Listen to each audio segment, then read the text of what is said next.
اعوذ باللہ من الشیطان الرجیم بسم اللہ الرحمن الرحیم.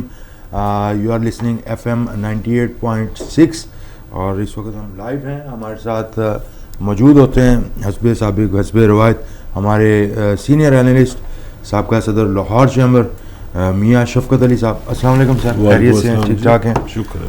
آج ایک نئی صبح, نئے دن کا آغاز, اور اس میں ایز یوزول ہمارا جو کرکٹ کا ایک مبارکباد وصول کر لیں اب, تاکہ پاکستان جو ہے نا وہ جیت گیا بنگلہ دیش. جی اور ٹیسٹ سیریز کا 2-1 اچھا آغاز ہوا.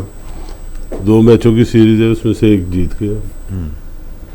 اور یہ عابد علی اور وہ دوسرے کیا عبداللہ شفیق نام تھا ان کا, وہ دونوں نے دونوں اننگز میں اچھا پرفارم کیا. دونوں اننگز میں یہ بڑی اچھی بات ہوئی ہے کہ ہمارا جو ہم نے رن چیز کرنے تھے, میرا 202 اسکور تھا جو ٹارگٹ تھا, تو وہ ہم نے 2 وکٹوں پہ چیز کر لی. یہ چلیں ایٹ لیسٹ کہ ٹیسٹ میچز میں ہمارا آغاز جو ہے وہ بڑا اچھا ہوا. اچھی کرکٹ بھی اچھی دیکھنے میں ملی ہے, اور اوبیسلی بنگلہ دیش والے نے بھی انجوائے کی ہوگی اچھی کرکٹ. ہار گئے ایک علیحدہ وہ ہے ایشو, اور انجوائمنٹ کرنی چاہیے کرکٹ کی. کھیل تو کھیل ہے, اور اس کو انجوائے کرنا چاہیے. اور ہمیں خوشی اس بات کی ہوتی ہے کیونکہ بینگ پیٹریوٹک اور صحیح ٹرو اس میں ہم آتے ہیں کہ پاکستان کے ساتھ محبت کرنے والے لوگوں میں ہم صف اول پہ ہیں انشاءاللہ تعالی. تو کوئی بھی چھوٹی چھوٹی خوشیاں بھی ہوتی ہیں تو ان کو ہم مبارکباد آپ کو بھی دیتے ہیں, پوری قوم کو بھی دیتے ہیں, خود بھی انجوائے کرتے ہیں, اور دیکھتے ہیں کہ اب اگلے ٹیسٹ میں کیسا یہ پرفارم کریں گے. اور کھیل سے اب جو ہے وہ آ جاتے ہیں ہمارے جو حالات حاضرہ ہیں. تو سر کیا آج جو ہے وہ آپ شروع کرتے ہیں کس خبر سے؟ گورنمنٹ کے پاس جی جو فنڈز ہیں فارن ایکسچینج کی صورت میں وہ شارٹ ہو گئے. اچھا, $5.1 بلین کا شارٹ فال چل رہا ہے.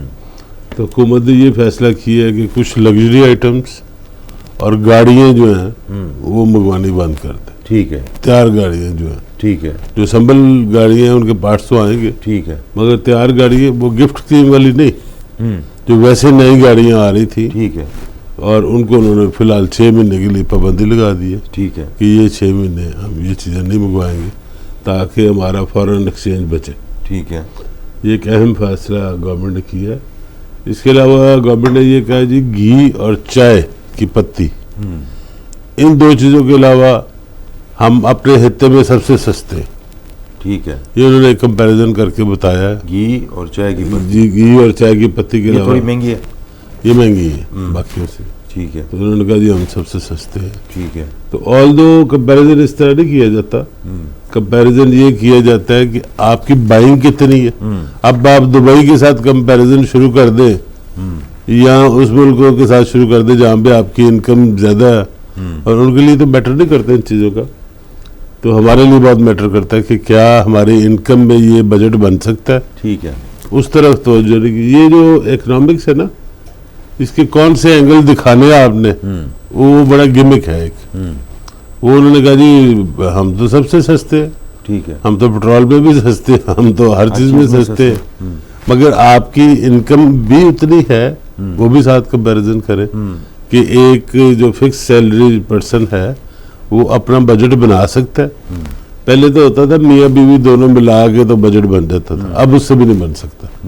اب تو بچوں کو بھی ساتھ ملانا پڑے گا, بھی آپ بھی کام کریں. تو جیسے وہ باہر بھجوا دیتے ہیں اسکول سے آتے ساتھ ہی بچے سیدھے میکڈونلڈ جاتے ہیں, میکڈونلڈ وہاں پہ جاب کرتے ہیں, اور اس کے بعد پھر جو ہے وہ اپنے اخراجات جو ہیں بالکل ایسے. یہاں پہ تو سر یہ ذرا تھوڑا ڈیفیکلٹی ہے کہ ہمارا کلچر ویسا نہیں ہے نا. یہاں پہ تو آخر دم تک باپ کہتا ہے کہ یار سارا بوجھ میں ہی برداشت کروں. جب والد صاحب رخصت ہو جاتے ہیں تو پھر جو بیٹا ہوتا ہے وہ پھر بڑا بیٹا جو ہوتا ہے وہ سنبھالتا ہے, وہ ساری ذمہ داری لیتا ہے. لیکن ہم یہ دیکھتے ہیں جیسے آپ نے فرمایا کہ گاڑیوں کا جو سلسلہ ہے اس کو امپورٹ جو ہے وہ بند کی جائے گی. اچھا, پیسہ جتنا بھی ہوتا ہے, اب جیسے باہر سے ہم نے قرضے لینے ہیں, ابھی کل ہم بات کر رہے تھے سعودی عرب سے جو $3 ارب ہے وہ آ رہا ہے جی, وہ ریزرو میں پڑا رہے گا, IMF سے ملے گا. تو اس کا پتہ چلا اس پہ بھی مارک اپ ہے. وہ $3 ارب جو ڈپازٹ کرنے اس پہ بھی مارک اپ دینا, اور جو آئل ہمیں مل رہا ہے ڈیفٹ پیمنٹ پہ اس پہ بھی مارک اپ ہے. چلیے آئل کا تو ایک دوسرا کیس ہے, لیکن یہ جو دکھانا ہے شو منی ہے اس کے اوپر بھی اس پہ بھی انہوں نے مارک اپ کمیشن ہے, یعنی کہ جس نے agent mark up 4% mark up ہے, اور اس کو استعمال بھی نہیں کر سکتے. اس کو استعمال بھی نہیں کر سکتے. اللہ معاف کرے کدھر پھنس گئے ہیں. یعنی کہ دیکھیں, اچھا اب میں یہ کہہ رہا تھا کہ یہ جتنے بھی پیسے ہم لوگ مانگ دانگ کے اکٹھے کرتے ہیں وہ اڑتے لگژری ہماری جو آئٹمز ہیں نا, مطلب وہ گاڑی پرچیز کر لی, پیسہ باہر چلا گیا, پٹرول ڈالا اس میں, وہ پٹرول کا بھی جتنا پیسہ وہ بھی باہر چلا گیا. تو یہ پھر ہم کس ایک تو یہ ہم کلیئر کریں کہ جو گاڑیاں یوزڈ آ رہی ہیں اس پہ گورنمنٹ آف پاکستان کا کوئی فارن ایکسچینج استعمال نہیں ہو رہا. اچھا, ایک کار مینوفیکچرر نے نا ایک متھ بنائی ہوئی ہے کہ جی آپ فارن ایکسچینج ضائع نہ کریں, آپ وہ نہ کریں. یہ ہم نے انشاءاللہ ٹائم ملے گا تو اس کو پورا ایکسپوز کر دیں گے, یہ پورا اس کی اے بی سی مجھے بتائیں. اب ایک گاڑی کی جو ان اسمبلڈ کٹ منگوائی جا رہی ہے نا وہ اسمبلڈ گاڑی سے مہنگی ہے. اچھا, المیہ یہ ہے کہ گاڑی کے پارٹس آپ منگواتے ہیں وہ ایک مکمل گاڑی سے مہنگی ہے. ٹھیک ہے, وہ پروفٹ اپنے پہلے ہی وہاں پہ رکھ لیتے ہیں. ٹھیک ہے, اور پھر کہتے ہیں جی اسمبل کر لو. اب اگر $10,000 کی گاڑی منگوا رہا ہوں میں مکمل, ٹھیک ہے, اور $11,000 کی میں منگواتا ہوں اس کی کٹ, تو مجھے کیا فائدہ اس گاڑی کو پاکستان میں اسمبل, اس کا کوئی فائدہ نہیں. کوئی فائدہ نہیں. صحیح یہ ایک مافیا بن گیا ہے کار اسمبلرز کا, جو کہتے ہیں جی ہم آپ کو گاڑیاں پاکستان میں بنا کے دے رہے ہیں, اور کوالٹی بھی ہو رہی ہے, کوالٹی بالکل زیرو ہے. اب ایک چیز تو یہ جاپان نے سکھائی ہے کہ 10 چیزیں بنائیں تو اس کی کاسٹ کیا آئے گی, اور 10 لاکھ بنائیں تو کاسٹ کیا آئے گی. اوبیسلی 10 لاکھ بنانے والے کی کاسٹ کم ہوگی, تو وہ ہمیں وہاں پہ سے گاڑی منگوا کے سستی پڑتی. دوسرا جو میں بات کر رہا تھا کہ جو یوزڈ گاڑی ہیں 3 سال یوزڈ, جاپان میں 3 سال سے زیادہ گاڑی استعمال نہیں ہوتی, وہ لیز پہ لیتے ہیں اور 3 سال بعد وہی گاڑی ایز اے ڈاؤن پیمنٹ دے دیتے ہیں. ان کو نہیں پتا ہوتا کیا قیمت ہے اس کی, وہ ڈیلر کے پاس جاتے ہیں جی یہ ڈاؤن پیمنٹ کے طور پہ لے لو, نئی گاڑی مجھے دے دو, وہ نئی مل جاتی ہے. اب وہ گاڑیاں ہمارے جیسے ترقی پذیر ممالک میں آتی ہیں, جہاں پہ جاپان میں رائٹ ہینڈ ڈرائیو ہے, ہمارے بھی رائٹ ہینڈ ڈرائیو ہے, تو یہاں پہ آ جاتی ہے, یہاں اور جو رائٹ ہینڈ ڈرائیو ملک ہے وہاں پہ چلی جاتی ہے. اب اس پہ گورنمنٹ کا کوئی فارن ایکسچینج نہیں لگتا. جو جاپان میں پاکستان ریزیڈنٹ ہے وہ اپنے پیسوں سے وہ گاڑی بھیجتے ہیں, اور اس پہ پابندی ایک اور بھی ہے کہ اس کی جو کسٹم ڈیوٹی وغیرہ جمع ہونی ہے نا وہ بھی فارن ایکسچینج دینا آپ نے, کہ اس کے پیسے فارن ایکسچینج میں آپ گورنمنٹ کو جمع کرائیں گے, وہ بھی ڈالر ملیں گے. تو گورنمنٹ کو تو ڈالر مل ہی رہے ہیں, گاڑی کی صورت میں ڈالر دینے نہیں پڑ رہے, اور ڈیوٹی کے بعد میں ڈالر لے رہے ہیں. تو اس سے کوئی ڈالر کا کوئی ایشو نہیں ہے کہ جی ڈالر ہمارے پاس شارٹ ہے اور گاڑی نہیں آ سکتی, یہ اس میں کوئی انوالومنٹ نہیں ہے. گورنمنٹ کا اسٹیٹ بینک کا $1 بھی نہیں خرچ ہو رہا. تو آپ کیا سمجھتے ہیں, انکریج کرنا چاہیے کہ یہاں پہ اس کی جو ہے نا وہ باقاعدہ اسمبلنگ سے ہٹ کے مینوفیکچرنگ ہونی چاہیے؟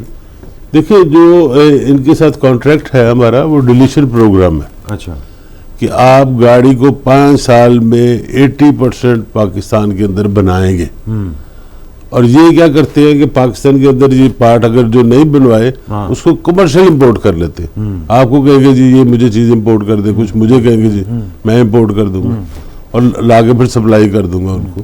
تو اس سے تو کوئی ہماری ڈیولپمنٹ تو نہیں ہو رہی, انڈسٹریل ڈیولپمنٹ تو نہیں ہو رہی. اس کو پابند بھی کریں اور انشور کریں کہ وہ چیزیں پاکستان میں بن رہی. جیسے ٹریکٹر 90% بن رہا ہے, 80% کی دیتی تو وہ 90% بن رہا ہے. انہوں نے محنت کی ہے, یہاں پہ ڈیولپمنٹ کی ہے اور وہ بن بھی رہا ہے. لیکن اب اٹھا کے کوئی 1-2 جو ہے نا وہ باہر بھی افریقن کنٹریز میں بھی لے گئے ہیں, وہاں پہ بھی اب وہ اسمبلنگ ٹائپ ہی کچھ ہو رہا ہے. ایسی ہے, ایسی ہے.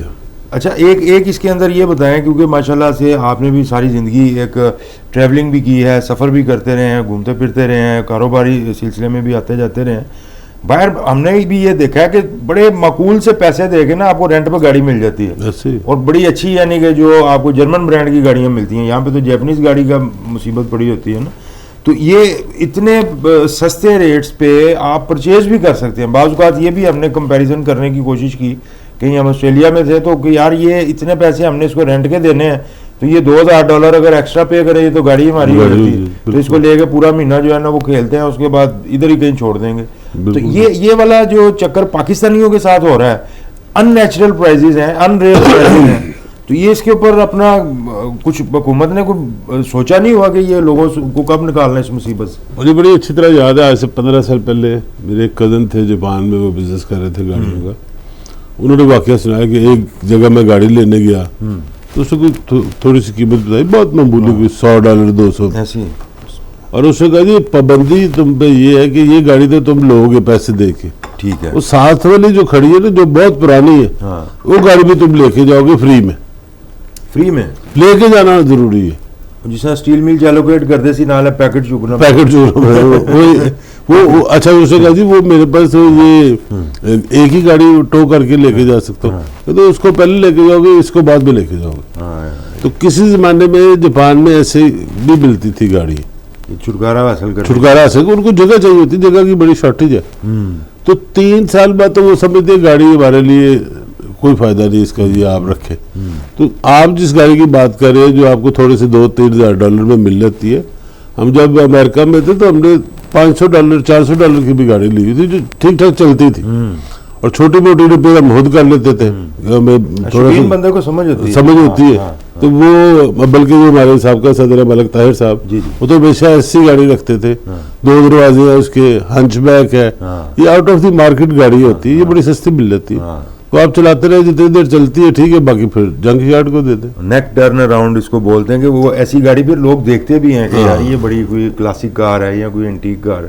یہ بالکل آپ نے بجا فرمایا باہر, یعنی کہ بڑا فائدہ ہے. آپ پکڑیں نیو یارک سے لے کے تو چاہے فلوریڈا نکل جائیں, کہیں بھی نکل جائیں, تو بڑے معقول پیسوں میں. یہ لگژری پاکستان میں اصل جو لگژری یہ ہے, ہم جس چیز کو لگژری سمجھتے ہیں, پیٹرول پوائیے تو راستے پھنسے رہو, یہ والی لگژری کب آئے گی پاکستان میں؟ یہ کچھ یہ اس صورت میں آئے گی جب گاڑیوں کی پرائسز کم ہو جائیں گی. جو پرائسز ہمارے ہاں گاڑیوں کی ہیں وہ دنیا میں کہیں نہیں ہے. وہ دنیا میں تو $1,00,000 کی گاڑی بہترین ٹاپ آف دی لائن گاڑی ہوتی ہے, تو ہمارے تو $1,00,000 کی عام گاڑی ہے. کروزر وغیرہ جو ہیں وہ $1,00,000 سے اس سے اوپر ہی چلا گیا. ہاں اب تو یہ بالکل اوپر چلا گیا. ایون کہ میں نے یہ دیکھا کہ چائنا کے اندر بھی 30-40 ہزار RMB میں بڑی شاندار گاڑی لے کے پھر رہے ہوتے ہیں وہ لوگ. وہ $10,000 والی رینج ہے نا, $10,000 جو ہمارے 15-16 لاکھ بنتے ہیں, یا شاید اب 18 لاکھ بن گئے. تو یہ تو عام جتنا پیسہ یہ کما رہی ہیں کمپنیز, جو 3 بڑے نام ہیں, یہ سارا انہی کو جا رہا ہے کہ حکومت کو بھی کچھ فائدہ ہوتا ہے اس کا؟ حکومت کو تو ان کی جو امپورٹ پہ جو ڈیوٹی شوٹی ہے وہ ملتی ہے, باقی سیل ٹیکس مل گیا, ٹھیک ہے, باقی پھر یہ انہی کی جیبوں میں جا رہا ہے. اور وہ انہوں نے بڑے طریقے سے رکھا ہوا ہے. ایک تو پیسہ وہ پرنسپل کمپنی پہلے ہی لے لیتی ہے امپورٹ کے وقت ہی, وہ جاپان میں چلا جاتا ہے, ٹھیک ہے. باقی یہ جو آپ ان کی بیلنس شیٹ نکال کے دیکھ لینا, یہ کوئی ہیرا پھیری نہیں کر رہے. ایک تو ہیرا پھیری یہ کر رہے ہیں کہ جی امپورٹ مہنگی کر لی, وہ تو ہو گیا. اس کے بعد ان کی جب آپ بیلنس شیٹ دیکھیں گے تو سارے ہائی پروفٹ پہ ہیں. صحیح ہے. چلیں, یہ پاکستان کی جو آٹو انڈسٹری ہے اس میں بہرحال آنا چاہیے, ریولوشن آنا چاہیے. کچھ میڈ ان پاکستان کا جب تک آپ اپنے پہ خود سے نہیں لیں گے نا, جتنی دیر تک پاکستان کے برانڈ کی گاڑی نہیں بنے گی اتنی دیر تک ان کے ساتھ کمپٹیشن نہیں ہو سکتا. سر پاکستان کے برانڈ کی گاڑی بالکل آپ بجا فرما رہے ہیں, ہونا بھی ایسی چاہیے, لیکن یہ اب ہمارے پہ آئے گا نا. اب آپ اپنے مقابلے پہ انڈیا کو دیکھیں, ان کی 10 گاڑیاں ہوں گی جو ان کے اپنے برانڈ کی ہے. ٹاٹا لے لیں, مہندرا لے لیں, ہیرو لے لیں, کئی گاڑیاں جو ہیں ان کا اپنا امبیسڈر جو ہے وہ لے لیں, وہ ان کے اپنے برانڈ کی ہے. انہوں نے آگے کولیبریشن کی اور کوئی نئے شیپس لے آئے, ادروائز تو وہ لوکل کمپنی ہے. اب ہمارے ایک دوست بھی ہیں, وہ بھی بنا رہے ہیں, اسمبلنگ ہی کر رہے ہیں, لیکن تو ان کی بھی گاڑی جو ہے وہ میں نے یہ دیکھا ہے ایز کمپیئر ٹو دوسری جو 2-3 اس وقت SUVs آئی ہیں مارکیٹ میں, تو وہ بھی کسی سے کم نہیں ہے, کم نہیں ہے. لیکن وہ چونکہ اب ایک اسٹرگلنگ فیز ہے, ابھی وہ اسٹارٹنگ میں ہیں, وہ کر رہے ہیں, تو انشاءاللہ تعالیٰ کر لیں گے. لیکن جن کے نام اسٹیبلش ہو چکے ہیں, لوگ ان پہ جس طرح پنجابی میں کہتے ہیں ان پہ ڈلتے ہیں جا کے کہ چلو یار, اور ان کو وہ بھی دیں گے, آن بھی دیں گے, تھوڑا اگر ویٹ بھی کرنا پڑے گا تو وہ بھی کر لیں گے. لیکن اصل چیز ہے کہ میڈ ان پاکستان کو آپ جو ہے نا وہ پریورٹی دیں. جی جناب, اب آ جائیں آپ. کوئی رانا شمیم صاحب کل حاضر ہو گئے تھے اپنا, جی تو کیا فرمایا انہوں نے کچھ اس کے اندر؟ رانا صاحب کو انہوں نے کہا جی 5 دن کے اندر نا آپ ہمیں ریٹرن جواب دیں. اچھا, زبانی جواب سے کام نہیں چلے گا. دوسری طرف گورنمنٹ یا گورنمنٹ کے الائز جو ہیں وہ یہ کوشش کر رہے ہیں کہ یہ رانا شمیم صاحب کی پرسنالٹی کو ایک کنفیوژن اس میں پیدا کیا جائے جو گلگت بار ایسوسیشن ہے اس سے بھی ایک ریزولوشن ان کے اگینسٹ دیا ہے. پھر یہ کہا جا رہا ہے کہ جو میاں صاحب کے صاحبزادے ہیں لندن میں ان کا ان کی فیملی سے کوئی تعلق ہے, انہوں نے یہ چینل سے بات چلا کے تو آگے تک لے کے آئے ہیں. ایک تو بڑی بات کلیئر ہے کہ کسی نے اپروچ کیا ہے رانا شمیم صاحب کو, ادروائز تو انہوں نے خود ہی تو نہیں بیان حلفی دیا, کسی کی ریکویسٹ پہ دیا ہوگا. اور اب بات صرف یہ ہے کہ یہ بات سچی ہے کہ نہیں سچی, رانا شمیم صاحب سچ کہہ رہے ہیں کہ نہیں کہہ رہے, کس نے کھلوایا کیسے کھلوایا وہ ایک علیحدہ اسٹوری ہے. وہ اس کو ایویلویٹ کرنا چاہیے کہ رانا صاحب صحیح کہہ رہے ہیں, بیان حلفی انہوں نے دے دیے تو اس کے بعد کیا بات رہی. نہیں لیکن وہ کہتے ہیں وہ کون سا بیان حلفی ہے, میں پہلے وہ دیکھوں تو صحیح. انہوں نے نہیں دیکھا ہوا, انہوں نے نہیں دیکھا. اچھا یہ نہیں مجھے پتا. ہاں وہ کہتے ہیں پہلے مجھے دکھائیں تو صحیح بیان حلفی کون سا, یعنی اس کے اندر یہ ٹویسٹ ہے اس ساری گیم کے اندر. ہو سکتا ہے اب انہوں نے ان کو پھر اب یہ کہا گیا کہ آپ نئے سرے سے اس کو دوبارہ سے ریویو کر لیں اپنے سارے معاملے کو, اور پھر دوبارہ جو ہے نا وہ لائیں لکھ کے دیں اب کہ اصل حقائق کیا ہے. بالکل ٹھیک ہے. تو یہ اس طرح جو ہے نا ہو سکتا ہے کوئی رول بیک والا پروگرام ہو, بس وہ کوئی سیاسی بیانیہ کے چکر میں کورٹس کو بھی بدنام کرنے کی کوشش بھی ہوتی ہے. اور اس کے بعد دیکھیں نا یہ 3 4 سال کے بعد بیان حلفی جمع کروانے, یہ بھی کوئی طریقہ نہیں. اب دیکھیں اصل میں پاکستان کے نا آدھے سے زیادہ مسائل, اور میں سمجھتا ہوں سارے مسائل بھی حل ہو سکتے ہیں. یہ کاروباری برادری جو ہے نا, اس کو سب سے بڑا مسئلہ کیا ہوتا ہے, ٹیکس پیئر کا پیسہ, جو سرکاری ملازمین ہیں جتنے بھی ہمارے یہ بیوروکریسی ہے, جو افسر بن کے جو ہے وہ ہمیں اس طرح ٹریٹ کرتے ہیں جیسے ہم لوگ پتہ نہیں کوئی مجرم ہے. سیاسی برادری ہمیشہ یہ کہتی ہے, تاجر برادری, کاروباری برادری, کہ دیکھیں آپ ہمارے پیسے سے جو ہے نا پورا سسٹم چلا رہے ہیں, تو ہمیں آپ رسپیکٹ دیں, عزت دیں, ہمارے جو معاملات ہیں ان کو سنیں. ہوتا کیا ہے کہ ہر وقت جو ہے نا وہ ایک یہ دھیان رکھا جاتا ہے کہ یار کچھ نہ کچھ جو ہے نا ذرا ہمیں وہ کیا ہوتا ہے انڈر ہینڈ کچھ نہ کچھ ذرا معاملات جو ہے نا وہ سیٹل ہو جائے. اس کا نیا نام رکھا ہے سپیڈ منی. سپیڈ منی دیکھیں تھوڑا کم سپیڈ ڈل ہوئے گا. یہ آج کی جو ہے نا یہ لرننگ ہے سپیڈ منی, اور کوشش ہر کسی کی یہی ہوتی ہے کہ کوئی ٹائم تو ہے نہیں, ہر بندہ کالا پیا ہے تو کہتے ہیں جلدی جلدی. تو میں یہ کہہ رہا ہوں کہ دوران ملازمت جو ہے نا آپ اگر اپنے ضمیر کو جگا لیں, جو یہ ریٹائرمنٹ کے بعد جاگتا ہے تو پاکستان کے سارے مسئلے حل ہو جائیں. بالکل ایسے وقت پہ جو ہے نا سچ بول دیں تو اس کی تو کیا ہی بات. یہ جو جی سپیڈ منی کی ذکر ہو رہا ہے کہ ہر کام کے لیے پیسے دیں اور کام کروا لیں, اس کو کاؤنٹر کرنے کے لیے لاہور چیمبر پچھلے 10 سال سے کوشش کر رہا ہے اور کامیابی بھی حاصل ہوئی ہے. بہت ساری چیزیں جو آپ چیمبر کے اندر دیکھ رہے ہیں ہو رہی ہیں, پاسپورٹ بن رہے ہیں, شناختی کارڈ بن رہے ہیں, سیل ٹیکس ریٹرنیں جمع ہو رہی ہیں, ایکسائز والے بیٹھے ہوئے ہیں, گاڑیوں کے ٹوکن لگ رہے ہیں. یہ کیا ہے؟ سارا سپیڈ بنی کو ختم کرنے کے انکاؤنٹر کر رہے ہیں. کہ ہم آپ کو فیسلٹی دیتے ہیں, آپ یہاں پہ آئیں اور آپ یہاں پہ بغیر پیسے کے کام کروائیں بھی اور کریں بھی. اور یہ اس کو ایک ماڈل کھڑا کر رہے ہیں کہ جی کام ایسے بھی ہو سکتا ہے. اور ایک زمانے میں ہم جب جنرل مشرف کا دور تھا تو ہم نے عدالتوں کا کام بھی کیا, جنرل مشرف کے دور میں بھی اور پچھلے دور میں بھی, جو پنجاب ہائی کورٹ نے ہمیں آتھورائز کیا تھا, بلکہ اب بھی کیا ہوا ہے کہ جو فائنینشیل میٹر ہے وہ کیسز آپ سن لیا کر, وہ ہمیں ریفر کر دیتے ہیں, ہم یہاں پہ ہیئرنگ کرتے ہیں اور اس کے فیصلے کر دیتے ہیں. اور یہ سستا انصاف ہے, سستا ہائی کورٹ کا بھی فری ہے, مگر وہاں پہ وکیل کرنے پڑتے, یہاں پہ وکیل نہیں کرنے پڑتے. یہاں پہ آپ خود اپنا کیس سمجھاتے ہیں, اگر آپ نہیں سمجھا پاتے تو جو فیصلہ کرنے والا ہوتا ہے وہ آپ سے اچھی طرح سمجھ لیتا ہے, اس کی اتنی کیپیسٹی بلڈنگ کی ہوتی ہے. اور وہ انٹرنیشنل آربیٹریٹر ہوتے ہیں, کوئی عام آربیٹریٹر نہیں ہوتے, وہ انٹرنیشنلی کوالیفائڈ آربیٹریٹر ہے.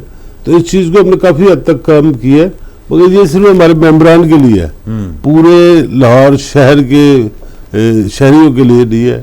یہ ممبران اور ان سے ساتھ ریلیٹڈ جو لوگ ہیں ان کے لیے یہ فیسلٹی ہے. اب ویسے لوگ موسٹلی یہ دیکھا گیا کہ اٹریکٹ بھی اسی وجہ سے ہو رہے ہیں. آپ کے پاس کافی ایک لمبی کیو ہے درخواستوں کی ممبرشپ کے لیے. جی وجہ صرف یہی بنی ہے کہ لوگ یہ سمجھتے ہیں کہ یہاں پہ ہمیں وہ عزت اور وہ رسپیکٹ بھی ملتی ہے اور کام بھی ہمارا ہو جاتا ہے جو ہم چاہتے ہیں. دیکھیے سمپل سی بات ہے کہ آپ کے پیسے کی جو آپ فیس یہاں پہ دیتے ہیں سالانہ, اس کے بدلے آپ کو کیا ملتا ہے. صحیح. پہلے پوچھا کرتے تھے لوگ جی اس کا فائدہ کیا, میں کہتا تھا نقصان نہیں ہے. اب ہم فائدے بھی گنواتے ہیں. اب فائدے کہ جی آپ اپنے ہر کام یہاں پہ ون ونڈو آپریشن ہے, ایک امبریلا ہے, اس کے نیچے آگے آپ اپنا ہر کام کروا لیتے. کسی کو پولیس رپورٹ کروانی ہو نا اس کے لیے ایک عذاب ہے. یہاں پہ باہر گیٹ پہ آپ پولیس رپورٹ کروا لیتے ہیں.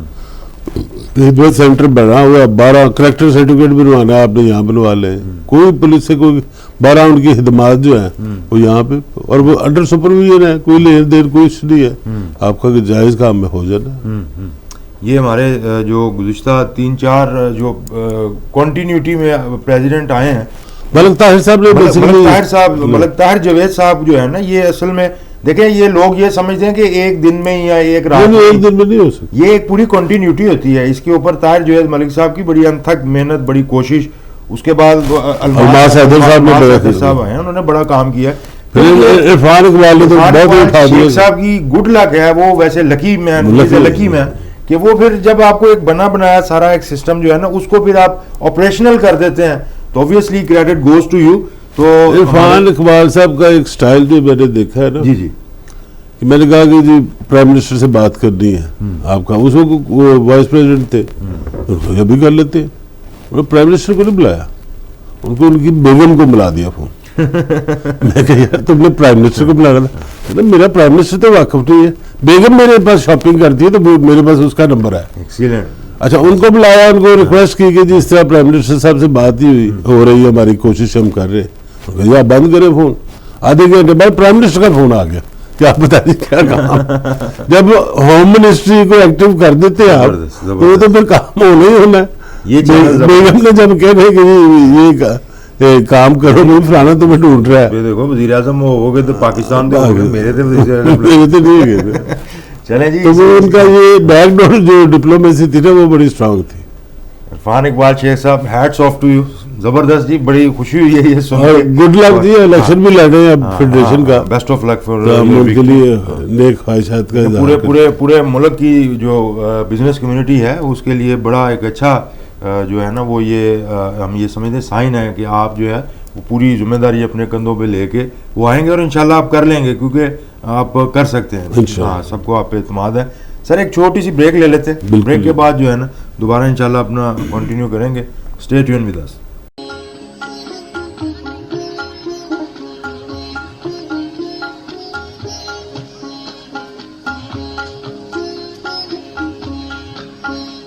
Welcome back from the break and you are listening FM 98.6. اور آپ کے ساتھ ہم ڈسکس یہ کر رہے تھے اور میاں صاحب ہمیں یہ بتا رہے تھے کہ یہ جو ہمارا یہاں پہ گاڑیوں کا سلسلہ اور اس کے بعد پھر ملک کے اندر جتنے بھی دیگر ہمارے معاملات, اور بات چلتے چلتے پھر عرفان اقبال شیخ صاحب اور لاہور چیمبر کی پرفارمنس بھی آئی, اور اس کو بڑا ہم کریڈٹ دیتے ہیں اس سارے معاملے پہ. تاجر برادری بڑی خوش ہے, پیا فاؤنڈر الائنس کو جو ہے نا بڑا اپریشیٹ کرتے ہیں ان سارے معاملات پہ کہ ہمیشہ قائدین نے ایک بڑی اچھی ٹیم سلیکٹ کی ہے. ابھی بھی ہمارے جو پریزیڈنٹ ہیں لاہور چیمبر میاں نعمان کبیر صاحب, SVP رحمان عزیز چند صاحب ہیں, حارث عتیق صاحب ہیں VP ہیں, اور وہ دن رات کام کر رہے ہیں, کوشش کر رہے ہیں, محنت کر رہے ہیں. وہ اسی لیے کوشش کرتے ہیں کیونکہ ایک جو سٹینڈرڈز پہلے والے جو ہمارے آفس بیررز ہیں جو انہوں نے سیٹ کیے ہیں, جو ہمارے قائدین نے سیٹ کیے ہیں, ان سٹینڈرڈز کو میٹ کرنا بھی آپ کو بڑا وہ جس کو کہتے ہیں کہ آپ یور ٹوز رکھتا ہے. ہمیشہ آپ جو ہے نا الرٹ رہتے ہیں, آپ کو کام کر کے دکھانا ہی پڑتا ہے. غلطی کا مارجن بہت کم ہوتا ہے یہاں پہ. اچھا سر, غلطی کے مارجن سے بات ایک جو ہے نا وہ چھوٹی سی کر لیتے ہیں. صدر علوی صاحب کے برخوردار جو ہیں انہوں نے گورنر ہاؤس میں ایک پرائیویٹ تقریب منعقد کی, اپنا انہوں نے کوئی MOU سائن کرنا تھا تو وہ انہوں نے کیا, کوئی ایسی بات نہیں. لیکن اس میں پھر پریزیڈنٹ صاحب خود بھی شریک ہوئے ہیں, اور وہ جو ٹیبل پہ پراپر جو ہماری کچھ نشانیاں ہوتی ہیں, کوئی جھنڈا چھنڈا اور وہ فائل کور, یہ وہ جو سرکاری, تو یہ پرائیویٹ جو تقریب ہوتی ہے, جو بزنس ایگریمنٹس ہوتے ہیں, تو کیا پریزیڈنٹ آف پاکستان کے برخوردار ہی کر سکتے ہیں یا عام شہری کو بھی اجازت ہوگی کہ وہ گورنر ہاؤس چلا جائے اور ڈیل کر لے کوئی؟ بالکل ٹھیک ہے جی. جو یہ PTI کی گورنمنٹ ہے, انہوں نے کرائے پہ دینی جگہ شروع کی ہوئی ہے. اچھا, مجھے نہیں پتا سندھ کا, پنجاب میں گورنر ہاؤس میں اگر آپ نے کوئی تقریب کرنی ہے تو کرائے پہ مل جاتا ہے, وہ اگر تقریب پراپر ہونی چاہیے. اسی طرح پریزیڈنٹ ہاؤس میں بھی کوئی ادارہ اگر تقریب کرتا ہے جس میں پریزیڈنٹ صاحب شامل ہوتے ہیں, اس کا ہم رینٹ پے کرتے ہیں. اچھا, اور وہ رسید جاری کرتے ہیں کہ جی آپ سے ہم نے یہ رینٹ لیا. نہیں اب وہ تقریب کس نوعیت کی ہوگی کہ اس بعد لوگ جو ہیں وہ پوچھنا شروع کر دیں گے کہ یار کوئی کزن دی شادی ہوتے ہیں رکھوا دیں. نہیں وہ شادی نہیں, وہ ہے ہمارے ریلیٹڈ تو امبیسڈر کانفرنس ہم یہ کرتے ہیں یا اچیومنٹ ایوارڈ کرتے ہیں تو اس کے باقاعدہ ہم پیمنٹ کرتے ہیں. اچھا یہ کانسیپٹ کوئی برا نہیں ہے, میں نہیں سمجھتا اگر پیمنٹ لی جا رہی ہے. لاہور چیمبر میں بھی 2 ہال بنائے گئے ہیں جو زبیدہ ہال اور فاؤنڈر ہال ہے, وہ بھی رینٹ پہ دینے کے لیے بنائے گئے ہیں 20-25 لوگوں کی اگر کوئی کانفرنس ہو. ایک تو کسی نے بزنس میٹنگ کرنی ہے بجائے اس کے وہ 5 اسٹار ہوٹل میں جائے اور وہاں پہ رینٹ پے کرے, اور وہ بزنس ریلیٹڈ لگتا بھی نہیں ہے. اگر وہ یہاں پہ آتا ہے لاہور چیمبر میں اور یہاں پہ رینٹ کرتا ہے, اور رینٹ بھی کوئی بہت زیادہ نہیں ہوتا, معمولی سا ہوتا ہے, تو 5 اسٹار کے کمپیریزن میں کہہ رہا ہوں, تو بجائے اس کے کہ وہ اپنا ایک ایسا میٹنگ روم بنائے اور وہاں پہ ساری چیزیں کرے, یہ اویلیبل ہیں اور رینٹ پہ لیے جا سکتے ہیں. اور آڈیٹوریم بھی ہمارے پاس 150-200 لوگوں کا ہے, وہ بھی رینٹ پہ ہم دیتے ہیں اور لوگ لیتے ہیں, یوزلی بک ہوتا ہے. تو میں نہیں سمجھتا یہ بری چیز ہے اگر انہوں نے رینٹ دیا. اگر انہوں نے رینٹ دیا ہی نہیں اور سندھ کے گورنر کا وہ انہوں نے حاصل کیا ہے تو وہ کوئی اچھی بات نہیں. وہ میرا یہ خیال ہے کیونکہ الوی صاحب کا پریزیڈنٹ پاکستان کا اس پہ ایک ٹویٹ آیا ہے اور اس میں انہوں نے یہ شاید معذرت کی ہے, آئی ڈونٹ نو یا کیا ان کے لیے. اب رینٹ جمع کرا دیں کیا فرق پڑتا ہے, اب دے دیں پیسے. اور ہمارے جو اور اگر نہیں ہے وہاں پہ یہ رینٹ کروائے تو ڈال لے, کیا فرق پڑتا ہے. ایک زمانہ تھا کہ ہاں صاحب نے کہا تھا جی میں گورنر ہاؤس توڑوا دوں گا, وہ دوبارہ گرا دیں گے, یہ وہ لوگوں نے کنونس کیا جی آپ پیسے جنریٹ کریں یہاں سے, بجائے اس کے کہ توڑوا دیں اور بعد میں پھر بلڈنگ کو اڑانا ہے. اور یہ ہسٹوریکل بہت سارے لوگوں کو یہ نہیں پتا ہوگا کہ گورنر ہاؤس کی ہسٹری کتنی ہے. وہ یہ سمجھتے ہیں کہ انگریزوں کے دور میں بنا ہے, یہ ایسی بات نہیں, یہ اس سے بھی پرانا ہے. مغل بادشاہ جو اکبر ہیں ان کا جو گورنر تھا اس وقت گورنر نام نہیں تھا, نام کچھ اور تھا, اس کی قبر بھی ادھر ہی ہے, اندر ہی ہے. اس گورنر ہاؤس کے بیسمنٹ میں اس کی قبر ہے. یہ کس کی قبر ہے؟ اکبر بادشاہ کا جو گورنر تھا. اچھا ان کے گورنر کی. اب آپ یہ دیکھیں کب کا یہ گورنر ہاؤس ہے. ان کا جو خان یا جو بھی نام ہوگا اس کا, جو جس کو گورنر کے اختیارات تھے وہ یہاں پہ بیٹھا کرتا تھا, اور یہ اس کی بعد میں گورنر نے آگے اس کو دوبارہ بنایا اور اس طریقے سے. میں کہہ رہا ہوں کہ اگر یہ والی تعمیر تب تھی تو یہ بڑی پھر اس زمانے کی ماڈرن تعمیر تھی. نہیں میں تو صرف یہ بات کر رہا ہوں کہ یہ اس وقت کا گورنر ہاؤس, اس وقت کی پریمیسز ہے, ایریا جو ہے وہی ہے. اچھا اس پہ مجھے بھی نہیں پتا تھا, ایک ہسٹورین انڈیا سے آئے تو انہوں نے کہا جی میں فلاں صاحب کے, مجھے نام نہیں یاد, فلاں صاحب کی قبر دیکھنا چاہتا ہوں. میں نے کہا جی مجھے تو نہیں پتا. انہوں نے کہا جی یہ اکبر بادشاہ کے گورنر تھے. ٹھیک ہے. تو انہوں نے کہا یہ گورنر ہاؤس جو ہے نا پنجاب کا, اس کے اندر ہے یہ. ٹھیک ہے. اچھا میں نے ملٹری سیکرٹری اس وقت کرنل زاہد تھے, خیر بعد میں بریگیڈیئر بھی ہوئے اور اب ریٹائر ہو گئے, ان کو فون کیا. میں نے کہا یہ کوئی اس طرح قبر ہے؟ انہوں نے کہا جی ہاں بالکل ہے, اور اس پہ ہم نے چھوٹا سا کتابچہ بھی چھاپا ہوا ہے. اچھا. وہ ہم گئے پھر قبر پہ فاتح شاتح بھی پڑھی اور انہوں نے وہ کتابچہ بھی دیا. تو یہ ہسٹوریکل جگہ ہے, اور اس کو تو بلکہ ہم نے وہ آثار قدیمہ کی اس میں لانا چاہیے, استعمال ہوتا رہے ساتھ ساتھ, مگر ایک یہ ہیریٹیج ہے ہماری اور ہسٹری ہمارے مسلمانوں کی, اس کو اس طرح رکھنا چاہیے, اس میں رکھنا چاہیے. بالکل آپ نے ہم بار بار کہتے رہے جی موٹر وے طرح چڑھنا, موٹر وے طرح چڑھنا, پھر بھی لوگ چڑھ گئے اور 20 گاڑیاں کولیپس کر گئی ہیں کل, آپس میں ٹکرا گئی ہیں. میرا لگا ہمارے موسٹلی جتنے بھی شوز ہیں اگر آپ ان کو دوبارہ دیکھتے ہیں, آپ پچھلے ہمارے, تو میاں صاحب نے میرا لگا ہر دوسرے شو میں یہ بات کی ہے کہ یہ ان دنوں میں احتیاط کریں, دھند ہے, اسموگ ہے, وہ فصلوں کی وہ کیا کٹائی وغیرہ ہو رہی ہوتی ہے جی, ریزیڈو جو بچ جاتے ہیں وہ جلا رہے ہوتے ہیں. تو یہ وہی چکر ہوا ہے, یہ کیا وہی چکر ہوا ہے جی. وہ موٹر وے کھولی گئی کہ تھوڑی سی دھند کم ہوئی, مگر یہ دھند جو کم زیادہ ہوتی ہے یہ سارا دن ہوتی رہتی ہے. ٹھیک ہے. یہ نہیں ایک دفعہ دھند چھٹ گئی تو ختم ہو گئی, پھر دوبارہ بھی ہو جاتی ہے. جس وقت تھوڑا سا سورج کمزور ہوتا ہے دھند زیادہ ہونے شروع ہو جاتی ہے. دھند کہہ لے, اسماگ کہہ لے, کچھ کہہ لے, ہے اسماگ ہی ہے. تو 20 گاڑیاں شیخپورہ انٹرچینج کے قریب ٹکرا گئی ہیں, اور اس میں بچے بھی تھے, اس میں عورتیں بھی تھیں. اور اگر کوئی یوٹیوب پہ ویڈیو سرچ کرنا چاہے تو کسی اور ایک موٹر وے کی اسی طرح ویڈیو ہے کہ گاڑی آگے ٹکرائی ہے تو اس کے بعد پیچھے دوسری بھی آگے ٹکرائی ہے, پوری لائن میں ٹکراتی ہیں آگے. تو یہ بڑا ڈینجرس سین ہو جاتا ہے. اور اس طرح بلکہ چند سال پہلے حالت مقبول صاحب کی سسٹر بھی اسی طرح ان کی ڈیتھ ہو گئی تھی موٹر وے پہ اسی دھند اور اسموگ کے چکر میں. تو ایک تو پہلے کوشش کرے کہ آج کل سفر کم کرے, بہتر کوئی کرنے کی ضرورت نہیں ہے انٹل انلیس کوئی ایمرجنسی ہو تو, اور اگر کر رہا ہے تو آپ دوپہر کے وقت سفر کریں, صبح یا رات کو تو بالکل نہیں کرنا چاہیے, اسپیشلی جب مغرب کا ٹائم ہے, کیونکہ اس کے بعد دودھ کی کوئی لمٹ نہیں ہے, پھر ساری رات کے بعد ختم ہو رہی ہے. تو صبح سویرے وہ بھی نہ کیا جائے. اور ایک پیپر ملتا ہے یلو کلر کا, جی جی, وہ آپ اپنی ہیڈ لائٹس پہ چپکا لیں یا ٹیپ سے لگا لیں, وہ جو ویزیبلٹی کلیئر کرتا ہے. پلین لائٹ سے وہ نہیں کلیئر ہوتی, ریفلیکٹ ہو جاتی ہے دھند کے ساتھ. اگر یلو لائٹ ہوگی تو وہ پینیٹریٹ کرے گی, وہ نظر آتا رہتا ہے اس میں.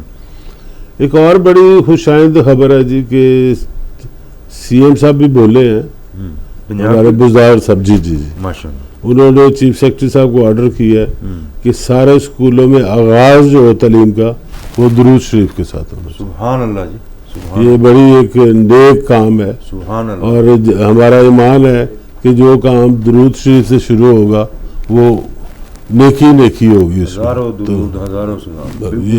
چلیں جی, یہ ویسے ہی عثمان بزدار صاحب آپ کو پتا ہے کہ ہمارے بڑے, میرے خاص طور پہ فیوریٹ بالکل سی ایم ہے, بالکل, کیونکہ جتنی وہ مدھر دھن پہ چل رہے ہیں وہ کھپڑی ڈالتے رمگے لگے ہوئے. وہ جس طرح اس دن وہ غزل نائٹ پہ بیٹھے ہوئے تھے نا رات کو, تو وہ جو ایک مزہ اور جو سرور آ رہا تھا, تو یہ بالکل وہی ہے. کیونکہ دیکھو جی کوئی ٹینشن نہیں, کوئی مسئلہ نہیں ہے. لیٹر پہ لیٹر لکھی جا رہے ہیں کہ آپ بتائیں کیا کیا معاملات کہاں تک پہنچے ہیں, کوئی ابھی تک رسپانس نہیں ہے. لیکن کوئی بات نہیں سر, آپ سے ہماری جو محبت ہے وہ غیر مشروط ہے, بالکل اس میں ایسی کوئی ٹینشن والی بات نہیں.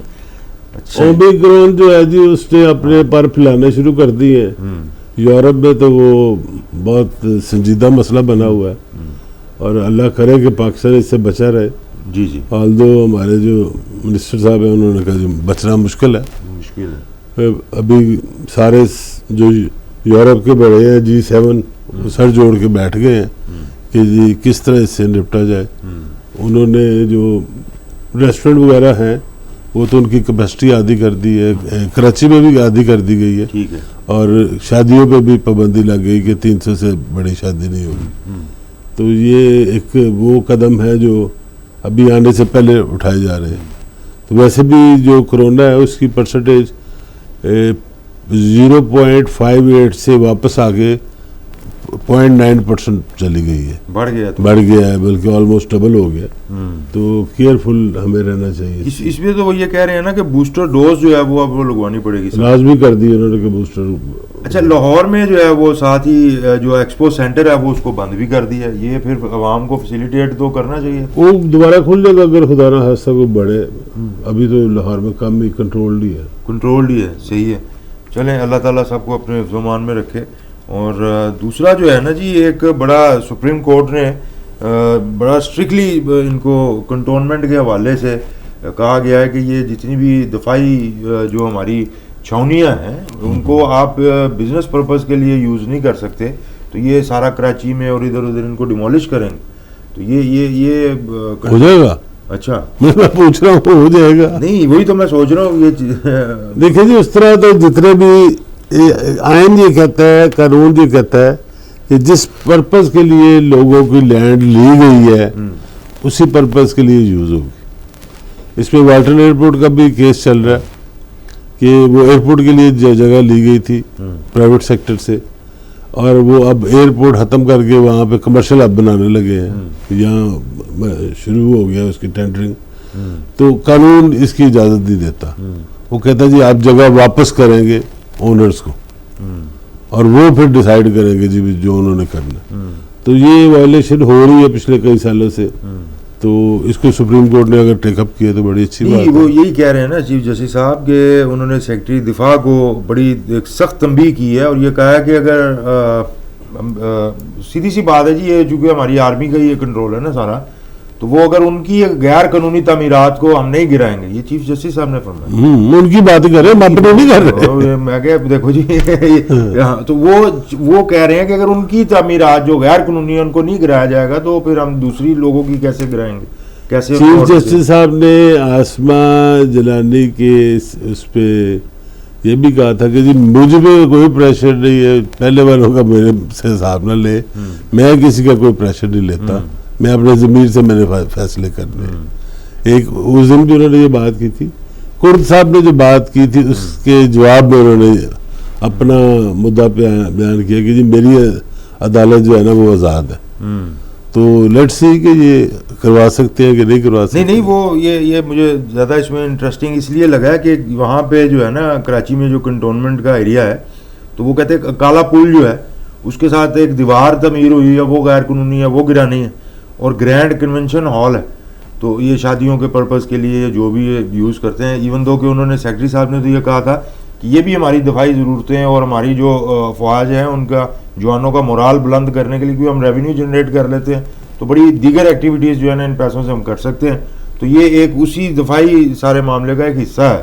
لیکن انہوں نے کہا کہ آج ہی آپ ان کو گرا دیں اور کل مجھے رپورٹ کریں. تو اس کے اوپر کل پھر میرا خیال ہے کہ ہم جو ہے نا اس کو دیکھ لیں گے کہ اگر بہانہ کوئی آ گیا تو وہ کیسا بہانہ ہے, وہ بھی ہمارے لیے سیکھنے کا ایک بڑا عمل ہوگا. وہ بہانے پھر اسی بھی لاوا کریں گے. نیشنل ٹاور تو انہوں نے گرانا شروع کر دیا نا جی, یہ ان کی کامیابی ہے. نہیں لیکن اس میں آرمی کا مطلب لینا دینا نہیں آرمی وہ تو وہ تھا پرائیویٹ تھا نا, اس پہ تو چل گیا زور. وہ نیکسٹ اسٹیپ وہ چیف منسٹر صاحب کو انہوں نے ڈیفیٹ کر لی ہے نا. چیف منسٹر نے تو بل پاس کروا لیا تھا جو محل میں گورنر نے سائن نہیں کیے, تو اس لیے امپلیمنٹ نہیں ہو سکا. تو وہ تو بلکہ اس پہ ایک بڑا عجیب سا کام ہوا کہ ایک جو ایکسکیویٹر ہے اس کو ٹاپ فلور پہ لے جانے کی کوشش کی گئی. پتہ نہیں چڑھ گیا کہ نہیں چڑھا, گر تو نہ گیا ہو. اور دو کبھی ایسا دنیا میں ہوتا نہیں کہ اتنی ہیوی مشینری ٹاپ فلور پہ لے جائی جائے, مگر وہ بلڈر نے کوشش, اس کی علیحدہ انویسٹیگیشن چل رہی ہے کہ کس نے یہ آرڈر دیا جس کو ٹاپ فلور پہ لے جائے. نہیں لیکن اس کے اندر جو ہے نا ایک پازیٹیولی ہم اگر اس کا پازیٹیو نوٹ پہ اس بات کو بھی وہ لانے کی کوشش کرتے ہیں, کنکلوژن نکالتے ہیں اس کی, کہ جیسے آپ فرماتے ہوتے ہیں کہ جو سرکاری ہمارے جتنے بھی ادارے ہیں ان کا آپس میں ٹکراؤ جو ہے وہ کسی بھی صورت میں پاکستان کے لیے نقصان دہ ہے, ریاست کے لیے نقصان دہ. تو کیا یہ اندر بیٹھ کے اس طرح کی گفتگو نہیں کر سکتے ہیں اور یہ معاملات کو جو ہے وہ بجائے کہ اس طرح پبلکلی ایسے اوپن, کیونکہ اب اگر وہ دوسری سائڈ کو تھوڑا سا وہ پنچ کر رہے ہیں نا لائک کہ جی آج ہی گرا دو, تو وہ بھی سمجھیں گے کہ ہمارے پہ بڑا یہ ایک ایلیگیشن آ رہا ہے, امبیرسمنٹ فیل ہو رہی ہے لوگوں کے سامنے. نہیں کریں گے تو پھر یہ اعلیٰ عدلیہ جو ہے وہ کہے گی ہماری بات نہیں کوئی سنتا. تو یہ ٹیبل ٹاک نہیں ہو سکتی ہے کیا؟ بالکل ہو سکتی ہے جی, کیوں نہیں ہو سکتی, یہ کرنی باقی ایشو پہ اگر ٹیبل ٹاک ہوتی ہے تو اس پہ بھی ہو سکتی ہے. ہاں کیونکہ اس طرح ایک دوسرے کو اوپن چیلنج دینے کی بجائے مل بیٹھ کے کرنا چاہے کرنی چاہیے بالکل کرنی چاہیے. چلیں یہ تو دیکھیں نا ملک کی دفاعی سلامتی جو ہے وہ سب سے افضل وہ ملک ہے. تو پھر ہے آگے کیا دے رہے ہیں جی ہمارے لسنرز کو, تاکہ جو ہے آگے بریک دے دیں, پھر بریک ایک لے لیں, ایک چھوٹی سی بریک لے لیں جی. بریک کے بعد آپ کی خدمت میں حاضر ہوتے ہیں. کوئی اچھا سا نغمہ جو ہے وہ آپ اس سے محظوظ ہوں, آپ کی خدمت میں دوبارہ حاضر ہوتے ہیں.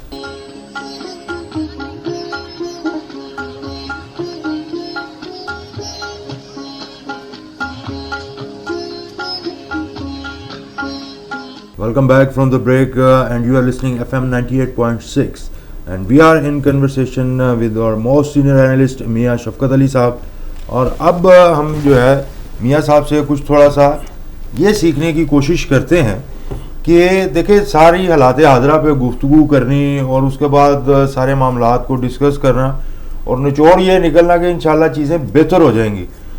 کچھ امپرومنٹ جو ہے وہ سوسائٹی میں ہمیں اس طرح سے ہوتی ہوئی نظر نہیں آتی ہے being a third world country, جیسے کہ ہم ترقی یافتہ ممالک میں دیکھتے ہیں.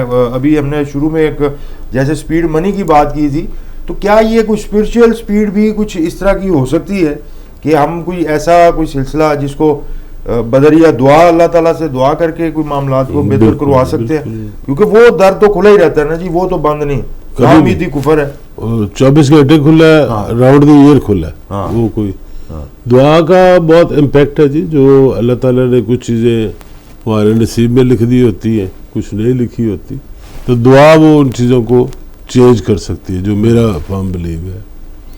تو یہ بلکہ اشفاق صاحب کی ایک میں سینگ پڑھ رہا تھا ابھی جی کہ وہ کہتے ہیں جو فرینچ فشر مین ہے نا، جی مچھیرے جو ہیں فرانس کے، ان کی ایک چیز مجھے بہت اچھی لگتی ہے کہ وہ جب سمندر اترتے ہیں سمندر کے اندر تو اس سے پہلے دعا کرتے ہیں. اچھا. کہ یا اللہ تمہارا سمندر بھی بہت بڑا ہے ہاں. اور تمہارا رحم بھی بہت بڑا ہے. ہماری کشتی بہت چھوٹی ہے، کشتی پہ خاص طور پہ رحم کرنا اور ہم پہ رحم کرنا. تو اللہ تعالیٰ کی جو ڈیفینیشن ہے جب وہ فلسفے میں پڑھتے تھے یا پڑھتے ہیں تو وہ انلمیٹڈ ہے. کہیں بھی اس کو محیط نہیں کیا جا سکتا کہ رحم دل کتنا ہے وہ آپ بیان نہیں کر سکتے. وہ انلمیٹڈ رحم کرنے والا ہے اور کرم بھی انلمیٹڈ کرنے والا ہے، دینے والا بھی انلمیٹڈ. ہم تو ہماری تو کیپیسٹی ہوتی ہے نا، گنتی ہمیں آنی شروع ہو گئی ہے کہ گنتے کہ جتنے کلو، اتنے ارب، اتنے خرب، اس کی گنتی کوئی نہیں ہے. وہ انلمیٹڈ ہے، اس کی انفینٹی ہے اس کے بعد کہ جو مانگنا ہے اس سے کھل کے مانگو. وہ دینے والا دیکھنا کتنا بڑا ہے. وہ کوئی راجہ وسیم یا میاں شفقت نہیں ہے کہ جس کے پاس لمیٹڈ ریسورسز ہے. وہ تو انلمیٹڈ ہے، اس کی پوری کائنات کا مالک ہے. اور ایسی پتہ نہیں کتنی کائنات ہوں گی جن کو ہم جتنا علم ہمیں ہے. تو علم کی کمی ہمارے پاس، علم بھی لمیٹڈ ہے. صحیح ہے. اس کے پاس انلمیٹڈ ہے. اور وہ یہ دیکھیں آپ لا آف نیچر کے ذریعے یہ ایک کائنات بنائی گئی ہے. اب آپ صرف یہ دیکھیں کہ وہ جب آگ میں کودتے ہیں لوگ تو وہ جل جاتے ہیں. وہ جب چاہتا ہے لا آف نیچر کو بھی ریلیکس کر دیتا ہے کہ اب اس وقت جو کودے گا اس آگ میں اس کو کچھ نہیں ہوگا، محفوظ رہے گا. وہ بھی ہوتا ہے. اور اس کو موجہ کہتے ہیں کہ جو انہونی ہو جائے. تو اسی طرح خدا سے مانگنے کے لیے کوئی چیز میں کسر نہیں اٹھانی چاہیے، ہر طریقے سے مانگنا چاہیے. اگر موقع ملے خانہ کعبہ جا کے مانگنا چاہیے، مدینے میں جا کے مانگنا چاہیے، مسجد میں جا کے مانگنا چاہیے. اچھے مقامات جو ہیں جہاں پہ ہمارے ولی جنہوں نے عبادت کی ہے وہاں پہ جا کے مانگنا چاہیے. اور ملتا ہے، اللہ تعالیٰ دیتا ہے. اور دعا جو ہے وہ بڑے مانگنا مطلب بھی دعا ہے صدق کے دل سے، یعنی کہ آپ کو یہ پتا ہو کہ میری بات مانی جائے گی. جیسے کہ آج کل جو ہے وہ سبھی سے ہم اٹھتے بیٹھتے بھی یہ بات کرتے ہیں، میں نے دوستوں سے بھی یہ سنا ہے کہ بھی یہ بارش نہیں ہو رہی تو اس کے لیے دعا کرے. دیکھیں یہ اللہ کے خزانوں میں تو کوئی کمی نہیں ہے. وہ جیسے ایک واقعہ تھا کسی گاؤں میں، وہ کہہ رہے تھے کہ جی بڑے عرصے سے بارش نہیں ہوئی ہے، خشک سالی ہے، تو دعا کے لیے فلاں جگہ پہ ایک مجمع اکٹھا ہوا ہے. تو وہ ایک بچہ جو تھا وہ ساتھ چھتری بھی لے کے چل پڑا. تو اس کا اعتقاد ہے نا. گاؤں والے کہہ رہے ہیں کہ یار یہ کیا سین ہے تمہارا، کیا چکر ہے؟ تو اس نے کہا کہ ہم جا رہے ہیں دعا کریں گے تو دعا پوری نہیں ہوگی. وہ تو پوری ہوگی، بارش ہوگی، جب میں واپس آ رہا ہوں گا تو بارش ہو رہی ہوگی.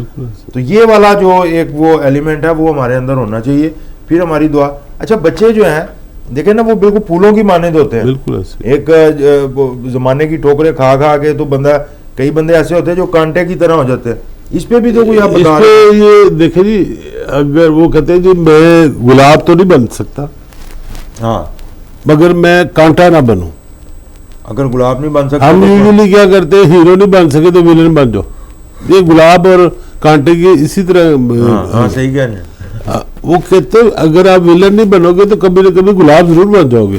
اگر کانٹا نہیں بنو گے، کوشش یہ کرے اپنی زندگی میں کہ کانٹا نہ بنے، نیگیٹو رول کوئی ادا نہ کرے. تو آپ پازیٹیو تو آپ کو مل ہی جانا ہے. کوشش کرتے رہے، اللہ دینے والا ہے اور دے گا. اس میں تو کوئی بالکل دینے والی ہے جو اور دے گی.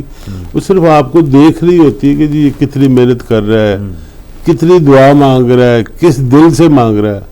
سرسری جی دعا تو نہیں مانگی.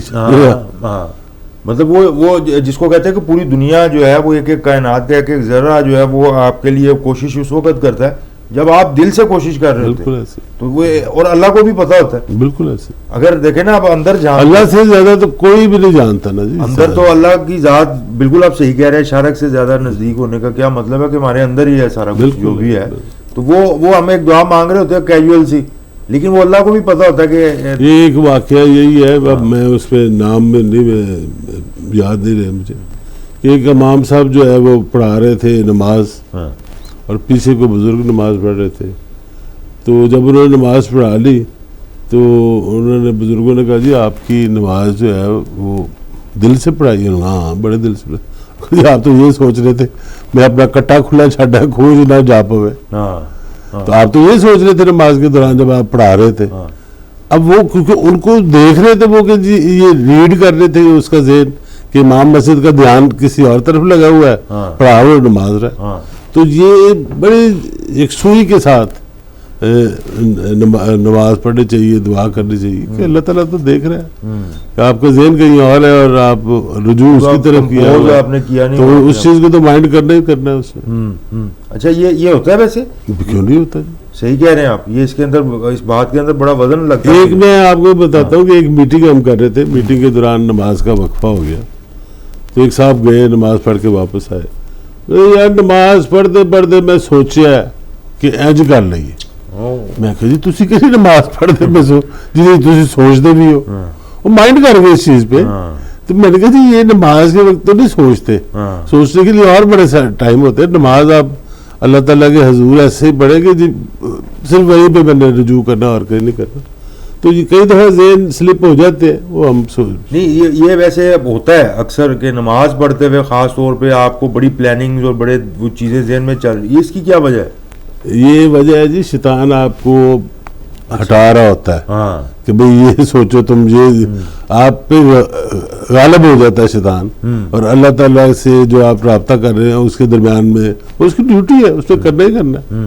تو اس وقت ایک آدھ آیت پڑھ لے کرے شیطان کو بگانے والی, جیسے وہ 20% آف یا 30% آف آفر دیتے ہیں نا اٹریکٹ کرنے کے لیے. وہ اس وقت کوئی نہ کوئی آئیڈیا جو ہے نا وہ ایسا آتا ہے مائنڈ میں, بندہ کہتا ہے یار نماز پڑھ دے فوراً جو ہے نا ایسے سے کم کرنے, اور بعد میں وہ آپ بھول جاتے ہیں. بالکل ایسے. تو یہ خیر دیکھیں جی اللہ تعالیٰ اعوذ باللہ پڑھ لیا کرے شیطان بھاگ جائے گا. شیطان پھر شیطان بھاگ جاتا ہے. شیطان جو ہے نا وہ ویسے بھی اس کی ڈیوٹی یہ لگی ہوئی ہے, ڈیوٹی ہے اس کی جیسے آپ نے ایک دفعہ فرمایا تھا کہ دیکھو اس کو پتہ ہی نہیں تھا کہ یہ مجسمے کے اندر ہے کیا, جو روح اللہ پاک نے اس کے اندر پھونکی ہے. تو اگر اس کو پتا ہوتا تو پھر وہ ایسا کام نہ کرتا. لیکن یہ تو سارا دیکھیں سسٹم ہی پلان تھا نا جی, یہ تو پلان تھا, یہ اسکرپٹ تو اسی اللہ تعالیٰ نے تو پورا ڈرامہ کرنا تھا نا, اس نے تو پورا, وہ تو ڈائریکٹر ہے, پروڈیوسر ہے, اس نے تو ہر ایک کو ایک رول دیا ہے کہ آپ نے یہ کرنا اور آپ نے یہ کرنا. تو یہ جب ہم اپنی زندگی جس طرح آپ گزار رہے ہیں تو یہ بھی تو ایک سارا کچھ اگر پلانڈ ہی ہے آلریڈی. ہم یہ کہتے ہیں ہمارے تقدیر اور مقدر میں سب کچھ لکھا گیا ہے, جو کھانا ہے جو پینا ہے سارا کچھ کر رہے ہیں. تو پھر اگر ہم کچھ نہ بھی کریں تو پھر کیا ہوگا؟ کچھ نہیں ہوگا. اچھا دعا چینج کر سکتی ہے, آپ کے مقدر کو بھی چینج کر سکتی ہے. دعا کے اندر یہ بالکل, دعا میں اتنی تاثیر ہے کہ دیکھیں کئی چیزیں ہمیں نہیں ملتی, ہم مانگتے رہتے ہیں, انسسٹ کرتے رہتے ہیں اللہ تعالیٰ سے, دعا کرتے رہتے تو مل جاتی ہے الٹیمیٹلی, اور کسی کو آسانی سے مل جاتی ہے. تو جو دعا ضروری ہے کہ ہاتھ اٹھا کے آپ نے کرنی ہے, یا کہ آپ کا جو پریکٹیکلی آپ کچھ کر بھی رہے ہوتے ہیں وہ بھی اس کے اندر وہ عمل ہے, اس کا دعا کا عمل ہے. آپ دعا دل سے بھی کر سکتے ہیں, ضروری نہیں کہ ہاتھ اٹھانا, آپ لائن ملانی جس طرح مرضی ملانا. وہی نا کہ دعا کر رہے ہیں کہ یا اللہ میں بڑی کسی پرفضا مقام پہ چلا جاؤں لیکن اس کے لیے کوئی ایکٹیویٹی میں کوئی نہ کروں, نہ گڈی پہ نہ موٹر وے پہ چڑھوں. عمل ضروری ہے جی, وہ تو اس کے ساتھ آپ کہیں جی میں نے حج کرنا ہے یہاں بیٹھ کے, وہ بھی ہو سکتا ہے. آپ کسی اور کو حج کے لیے بھیج دیں, مگر حج کے لیے جانا تو پڑے گا نا وہاں. آپ نے ماشاءاللہ جب حج کیا تھا تو وہ کتنے سال کی آپ کی وہ پلاننگ تھی جس کے بعد آپ کو؟ میری جی 1 سال کی پلاننگ تھی. جس سال میں نے پلان کیا تھا میں نے حج نہیں کر سکا. اچھا. آل دو مجھے اختلاف ہے یہ ویزے والے سسٹم سے, اور یہ سارے جس نے حج کرنا ہے اس کے لیے کوئی رکاوٹ نہیں ہونی چاہیے. ویٹیکن سٹی میں جانے کے لیے کسی کو کوئی رکاوٹ نہیں, جب مرضی جا سکتا ہے. گرو نانک کے کرتارپور جانے پہ رکاوٹ تھی, وہ باجوہ صاحب نے اور عمران خان نے ختم کر دی. تو مذہبی آپ نے کوئی چیز ادا کرنی تو اس کے لیے رکاوٹ نہیں ہونی چاہیے. ویزا نہیں لگا میرا, میں نہیں جا سکا. اگلے سال میں نے جتنے ڈیوز تھے وہ سارے کلیئر کر دیے. ہوٹل میں نے بک کر کے فلی پیڈ, ٹکٹ میں نے خرید کے فلی پیڈ, ہر چیز میں نے پے کر کے نا میں نے نیت کر لی جی میں اگر اس سال چلا گیا تو ٹھیک ہے ورنہ اللہ میاں میرا حج ہو گیا ہوا مسمم نیت. آخری دن میرا ویزا لگا تھا اور آخری دن ہم چلے گئے اللہ تعالیٰ سے ضد کر کے میں نے لی. ماشاءاللہ جی یہ بڑی ایک ہوتا ہے کہ کئی لوگ سال انتظار کرتے رہتے ہیں نا, سوچتے رہتے ہیں, دعا کرتے رہتے ہیں. بالکل ایسے ہے جی, ہے ہوتا ہے کئیوں کا نہیں نکلتا. اور وہ لوگ زیادتی کر رہے ہوتے ہیں جنہوں نے ایک حج کر لیا اور پھر دوسرا کرنے چل پڑے. یہ الحاج والا سلسلہ یہ میں نے ایک ہی حج کیا, ایک وہی عمرے کیے تھے اسی میں وہ اللہ خیر سے. اب یہ جو چینج اس کے اندر آیا ہے کووڈ کے بعد, اب تھوڑا سا آپ کو لگتا ہے کہ پہلے کی طرح پرفارم کر سکیں گے کہ یہاں اب وہ کوئی ایپس وغیرہ بھی آ گئی ہیں تو بڑا لمیٹڈ سا ہو گیا؟ بالکل لمیٹڈ ہو گیا جی. یہ تو ایک وبا ہے, یہ میرے خیال انشاءاللہ ختم ہو جائے گی, اس کے بعد پھر اسی طرح سلسلہ جاری ہوگا. کیونکہ یہ ویٹیکن سٹی کی جو آپ نے بات کی ہے نا, تو ہم لوگ روم جب گئے تھے مجھے یہ یاد ہے کہ وہ میں نے کہیں پڑھ لیا کہ روم کو آپ نے ایکسپلور کرنا ہے نا تو اس کے لیے تو آپ کو 100 سال بھی اگر ہوں گے تو وہ کم ہے. جتنے بڑے سٹرکچرز بنے ہوئے ہیں اور جو اس کی ہسٹوریکل جو جتنی بھی وہ ساری کلوزیم وغیرہ اور بڑے بڑے ادھر کیتھیڈرلز اور سارا کچھ نا, تو وہ وہیں پہ آپ کو ایکسیس ہوتی ہے کہ آپ ویٹیکن سٹی بھی جا سکتے ہیں. تو ہم لوگ گئے اور رش تھا کافی, لیکن بڑے اچھے طریقے سے انہوں نے پلان کیا ہوا تھا, لائنوں میں لگ کے, اور آپ جاتے ہیں جا کے سارا دیکھتے ہیں جو بھی ان کے وہاں پہ مذہبی معاملات ہیں سارے. ایسے ہی میاں صاحب نے فرمایا جو کرتارپور والا ہے تو ادھر بھی جب یہ بنا ہے, بلڈنگ جب بنی تھی تو وہ دیکھ کے آگے تھے ہم لوگ جا کے. تو ہمارے جو مذہبی مقامات ہیں وہاں پہ جانے کے لیے بہت زیادہ جو رکاوٹیں ہیں, بہت زیادہ. دیکھیں عام مسلمان نہیں وہاں تک پہنچ سکتا, اس کی بہرحال ہم مذمت کرتے ہیں. اور ویٹیکن سٹی جو ہے نا جی وہ کوئی شہر نہیں ہے, وہ ایک ملک ہے, وہ ملک ہے. انہوں نے اس کو ملک ڈکلیئر کیا, یہ شاید دنیا کے سب سے چھوٹے ممالک میں آتا ہے, دوسرا تیسرا نمبر آتا ہے. انہوں نے کہا یہ انڈیپینڈنٹ. تو میں یہ سمجھتا ہوں ذاتی طور پہ, میری اپنی رائے ہے کہ مکہ اور مدینہ ایک علیحدہ ملک ہونا چاہیے. ٹھیک ہے سعودی فرما روائی اس کا کنٹرول رکھے سب, اور ایک پلاننگ کرے کہ جی کس طرح لوگوں نے آنا ہے, کس طرح جانا ہے, وہ کرے, مگر اس کو ذریعہ معاش نہیں بنانا چاہیے. حج مہنگا نہیں ہونا چاہیے, عمرہ اتنا مہنگا نہیں ہونا چاہیے جتنا ہو چکا ہوا. عام آدمی کی دسترس ہونی چاہیے. لوگ پیدل جایا کرتے تھے حج کرنے, یہاں سے نہیں ہونی چاہیے, تو وہ پیدل آیا کرتے تھے. اس پہ کوئی دو رائے نہیں ہے, ہونا چاہیے. اب آپ کو 6 ویزے چاہیے اگر پیدل کسی نے جانا ہے. شپ بھی ہم نے بند کر دیے, پہلے شپ بھی جایا کرتے تھے. تو ہم نے خود اپنے لیے مسائل پیدا کیے. شپ کا ویسے بڑا کنوینئنٹ رہتا ہوگا اس زمانے میں, اور میں نے ویسے سنا ہے بڑوں سے کہ لوگ ملاقات آخری ملاقات کر کے جاتے تھے کہ ان پتہ نہیں, وہ پورے لوگ جاتے تھے اس وقت کہ جی اب ہم نے آنا ہی نہیں, واپس پر ملاقات کر لیں. راستے میں اگر شپ میں بھر گئے تو وہ سمندر میں ہی آپ کی لاش چلی جاتی تھی. اچھا مچھیاں کھا لیندی تھی. چلو جی یہ موسم آ گیا, فش سیزن بھی, ویدر چینج ہو رہا ہے. ابھی قصور سے ہمیں انویٹیشن آئے گی جی اسپیشل فش کی. اچھا, اس کے لیے پھر آپ کو بھی ہم تکلیف دیں گے. نہیں ہم تو جناب آپ کی ہر ایک اس پہ حکم پہ لبیک کہنے والوں میں سے شامل, اور انشاءاللہ تعالیٰ دیکھیں بڑا یہ ہماری بھی لائف کے اندر جو ہے وہ پرسنلی بڑی ایک لرننگ ہوتی ہے, بڑا کچھ سیکھتے ہیں. یہ کسی اعزاز سے کم نہیں ہے کہ اللہ تعالیٰ نے ہمیں میاں شفقت علی صاحب جیسے استاد جو ہے وہ ان سے نوازا ہوا ہے. اور ہماری پوری کوشش یہی ہے کہ ایک اس میڈیم کے تھرو, اس چینل کے تھرو آہستہ آہستہ جو ہے لوگوں کو ہم ایڈکٹ کریں گے انشاءاللہ تعالیٰ. یہ بھی بڑا پکا ارادہ ہے, یہ ہماری بھی ایک ضد ہوتی ہے. میری کوشش ہوتی ہے کہ کوئی بھی کام کرنا ہے وہ فی الفور نہ کریں, آہستہ آہستہ آہستہ یہ نشہ آپ کو لگ جائے گا. یہ میرا آپ سے وعدہ ہے, اور اس وعدے کے ساتھ جو ہے وہ انشاءاللہ تعالیٰ آج کا جو پروگرام ہے اس کا وقت ہوا جاتا ہے. کل قصور کے متعلق ہم تھوڑا سا بتا دیں جی, وہاں پہ 2-3 چیزیں مشہور ہیں. پریپیئر ہو جائیں گے نا, وہ ایک تو اندرسے کا بھی, اندرسے بڑے مشہور ہے قصور کے, فلودہ بڑا مشہور ہے قصور کا, اور یہ توا والی فش جو ہے یہ بڑی مشہور ہے, اور بابا بلے سے تو ہے ہی ہے, وہ تو ہے ہی ہے, وہی تو ہے ہی ہے. تو یہ کہا جاتا ہے جی قصور والے جو لوگ ہیں وہ رات کا کھانا گھر پہ نہیں کھاتے. اچھا, وہ سارے باہر ہی کھاتے.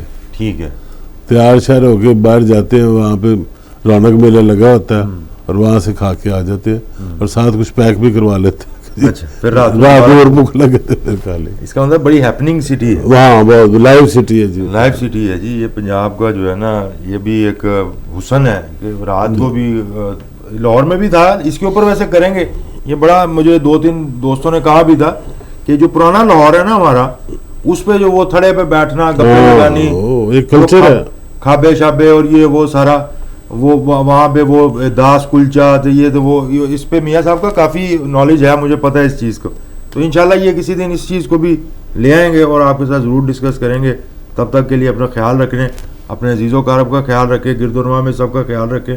اور ہمارے واٹس ایپ نمبر ہے, اس پہ میسیج آپ جو بھجواتے ہیں ہمیں بڑی خوشی ہوتی ہے, اور ہم اس کو کوشش کرتے ہیں پروگرام کی شکل دے دیں, اس کو پروگرام کا حصہ بنا دیں, اور آپ کو رابطے میں اپنے جو ہے نا وہ رکھتے رہیں ہر وقت.